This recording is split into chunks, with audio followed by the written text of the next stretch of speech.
And that's why you see a lot of languages everywhere. Okay, today is the International Modern Language Day, and it's also a Wednesday, and old school Wednesday in the studio. We just tend to look at how we can celebrate this International Modern Language Day. But the problem here in Nigeria is that we look at our tribe above nationality, which I think that it is practically wrong. Whether we like it or not, we are first Nigerians. Then before our language or probably religion will come after. I don't know which one you want to put to, either religion or tribe. But all I will tell you is that we are Nigerians first before our tribe or before our religion, and the other ones will follow. But it's the reverse is the case in Nigeria. We tend to look at our tribe first, and we then look at religion first and other things. But the Bible will still tell me that me, the sport minister on radio, I am from above. I am not here. I am just passing through until I get to that above. Well, that's just on the flip side. Like I said again, once again, good morning to you in Nakwana, Ekaro, Otutuoma. Though if it's those in Benin City, it is the International Modern Language Day. And if you're trying to call me here in the studio this morning, all you just need to do is just to greet me in your language this morning and just tell me where you are from. Then from there you can continue with your conversation so that we can celebrate this International Modern Language Day. Well, if you look at the theme, yes, I'm trying to grab the theme. Yes, the theme is multilingual education, a pillar of learning and intergenerational learning. Yes, a pillar of learning and intergenerational learning. So anybody you see or probably you hear speaking language where the person is not dull, if the person is not speaking English, after all, English is not our language, it's a borrowed language. French is a borrowed language in another country. We have our own tribe. So if you see anyone speaking his own language, just deem it fit to learn and know what the person is talking about, because whether you like it or not, one way or the other, we are at par when it comes to languages.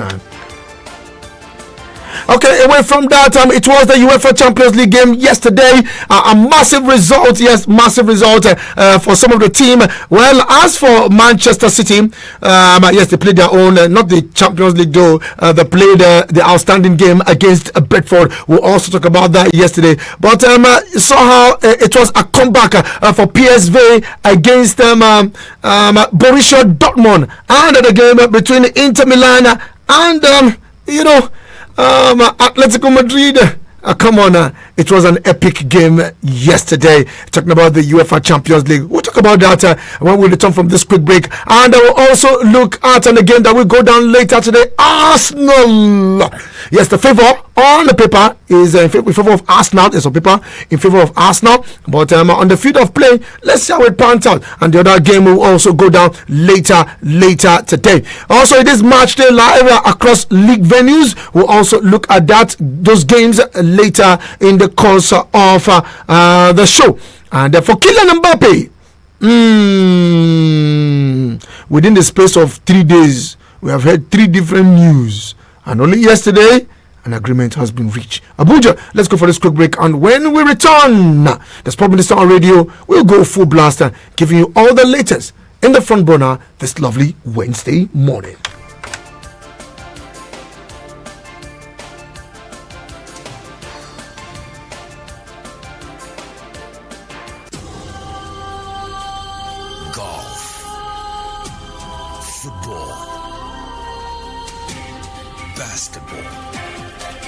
Tennis, cricket, volleyball, athletics.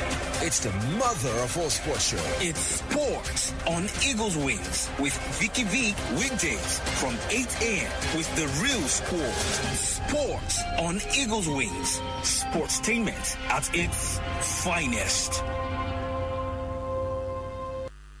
You are about to experience Eargasm.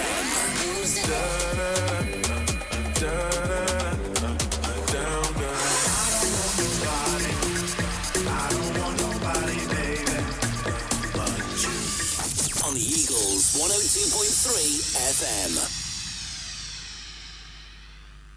Okay, glad to know you're still there. And if you're just tuning in, this is Sport on Eagles Wings. I still remain the Sport Minister on Radio, Vicky. Like I said, it is International Mother Language Day. So if you're trying to get across to me this morning, make sure you salute me or probably greet me in your language this morning and probably tell me where you are from. And remember that we have over 250 languages in Nigeria. When I mean over, so we have nations in a nation. Okay, let's go straight to my tool. The UEFA Champions League game I played yesterday. Mouth-watering result for the finalists last year. Talking about Inter Milan. I don't know. Will you be seeing a Man City and Inter Milan final? I don't know what you think about that. About yesterday, it was a massive one for Inter Milan yesterday as they continued their impressive run both locally and should I say locally, or sorry, in all competition. Let me use that, in all competition, where the goal actually came in very late by Arnautovic.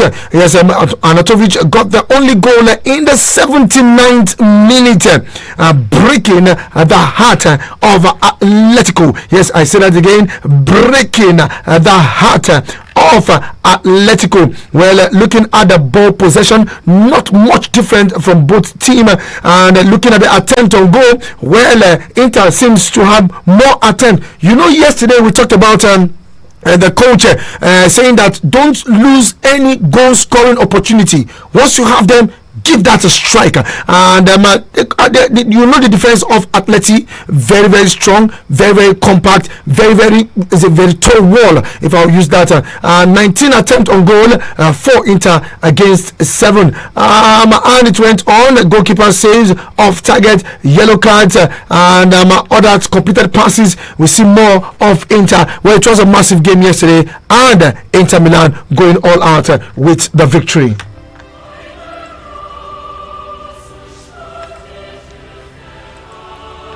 And in the other game yesterday, Dortmund got the first goal in the 24th minute thanks to Malen, who got the goal in the first half. That was the only goal in the first half. Well, it was game on until a penalty given to PSV, and De Jong got that scored from the spot, making it 1-1. Another substitution made, but it was a draw. Yes, it was a 1-0 draw for PSV.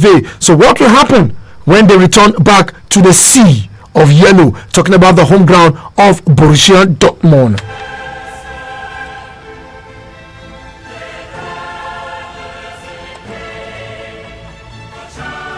Meanwhile, it is match day live. The UEFA Champions League continues today with Arsenal on the road to Porto. Yes, Arsenal on the road to Porto. Now let's look at the head-to-head as usual. We'll look at the head-to-head of each team, their last 5 games, how they've performed in the league, and so on. Remember that this is the first UEFA Champions League round of 16, the knockout stage in 2024. Now looking at the last 5 games for Porto, well, Porto managed only 3 wins, a draw, and they lost 1 game against Aroca, and that is on the road in the Portuguese league. And as for Arsenal, in their last 5 games, well, they've been on fire. But remember that they have scored 11 goals in 2 games. Within the space of 2 games, they scored 11 goals, and they didn't concede any at all. And amongst the players now scored the highest in these 11 goals, we'll give it to Bukayo Saka. Remember also that they defeated Liverpool 3-1, they defeated Nottingham 2-1, and they defeated Crystal Palace 5-0. Now, will they replicate these in the Champions League as they take on a 1-time champion of the UEFA Champions League, FC Porto?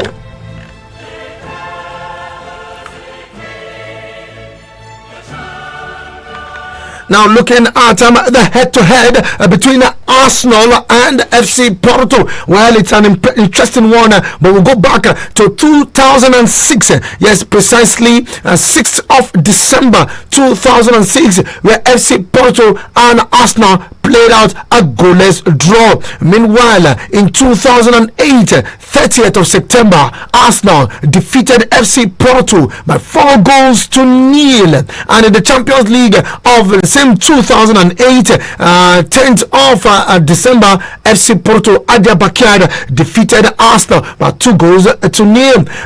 In the Champions League game of 2010, precisely in the round of 16, 2010, in the month of February, 17th of February 2010, Champions League at the home ground of FC Porto, they defeated Arsenal 2-1. And in the reverse fixtures, we saw how Arsenal defeated FC Porto at their home ground 5-0. So after suffering 2-1 at the home ground of Porto, they came over at home, and in the second leg they demolished FC Porto by 5-0. Now the big question is, tonight, will Arsenal replicate what happened in 2010? Will they lose and come home and win, or will they get a slim draw and come home and win, or will they go out for an outright win and come home and win? So all the questions begging for answers later this evening.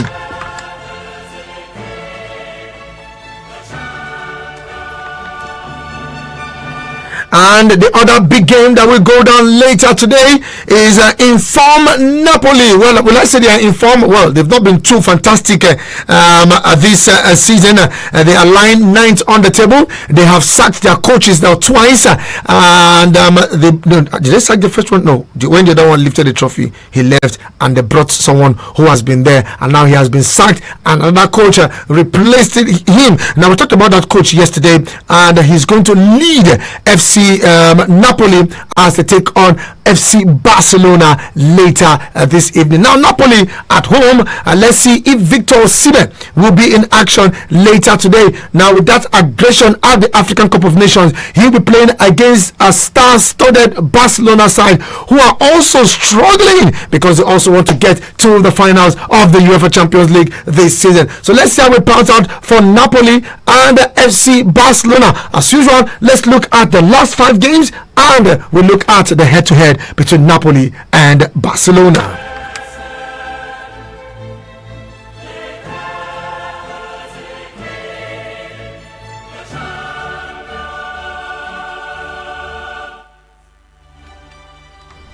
Okay, looking at the last 5 games for Napoli, like I said, they are really struggling. They are 9th on the log, but they've managed to get to the knockout stage of the UEFA Champions League. So will Osimhen be their savior, or I don't know how it's going to pan out. Let's see how the coach will go and bring up his lineup later today. Now looking at the last 5 games of Napoli, they've managed to win only 1. They have 2 draws, and they've lost 2 of those matches. Now they lost to Inter Milan, the league leaders, by a single goal. They played out a goalless draw against Napoli. They defeated Verona by 2-1. They lost to AC Milan by a single goal, and they played Genoa in their last game. It was a 1-0 draw against Genoa. Well, Victor Osimhen was not in action in that particular one. Where we talked about the in-house rancor. Yes, in-house rancor.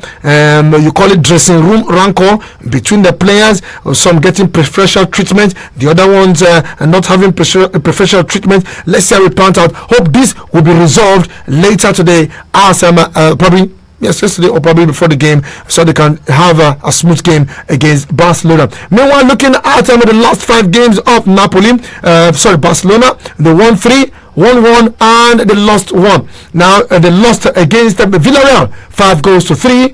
They won Osasuna by a single goal, defeated Alaves on the road 3-1, played out a 3-0 draw against Granada at home, and they defeated Celta Vigo 2-1, their last game over the weekend, as they head to the first leg of the round of 16 clash against Napoli. Now looking at the head-to-head, yes, and both teams, they've locked horns. Barcelona seems to be leading when it comes to the head-to-head. They defeated Napoli in the Europa League. Let's go down back to 2019. Yes, Barcelona defeated Napoli 4-0 in the Champions League. I think this was when you have the light of Lionel Messi and co. You'll be wondering. Okay, in the reverse fixtures, it was a 1-0 draw at the home ground of Napoli. Meanwhile, in the Champions League of 2020, Barcelona defeated Napoli 3-1. And also looking at the Europa League. Yes, the Europa League, they played out a 1-0 draw. And in the Europa League, also that's in the other reverse fixtures, Barcelona defeated Napoli by 4-2. So Barcelona seems to have an edge ahead against Napoli. Heading into the round of 16 clash of the UEFA Champions League. What's your take on the game this morning? And also look at that game yesterday. PSV and Dortmund 1-0, and Inter Milan pipped Atleti by a single goal. 09073530044 or 09087668888.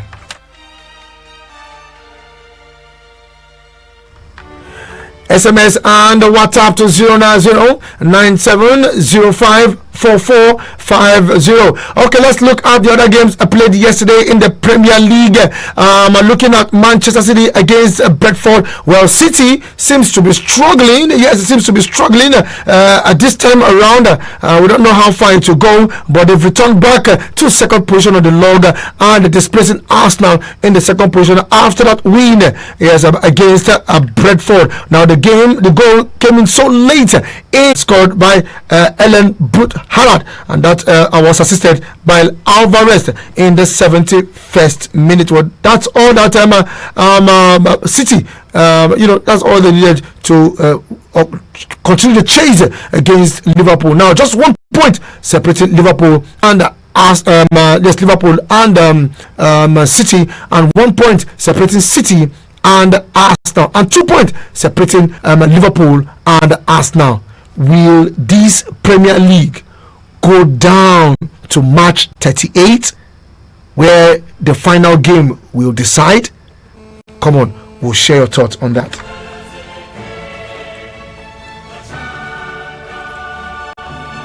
Okay, midweek game, it is match day live. Liverpool will take on Luton.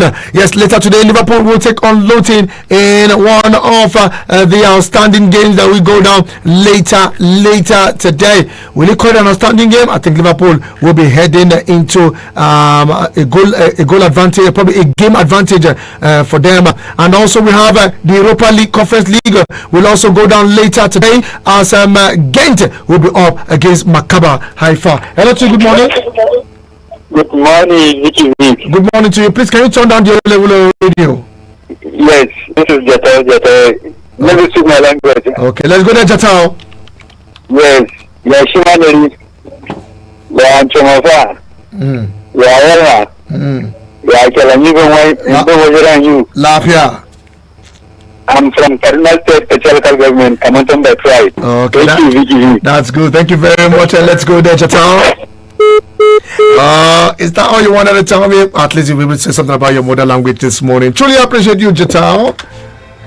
Okay, just keep the scores coming in. 09073530044 or 09087668888. You can send me your SMS and the WhatsApp message, including a voice note, to 09097054450. Let's talk about Kylian Mbappe.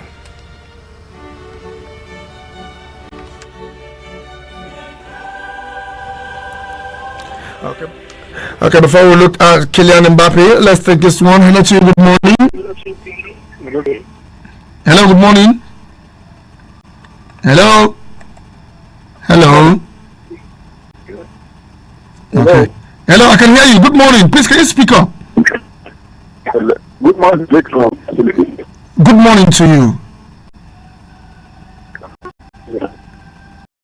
Okay, you need to change your location and please call me back.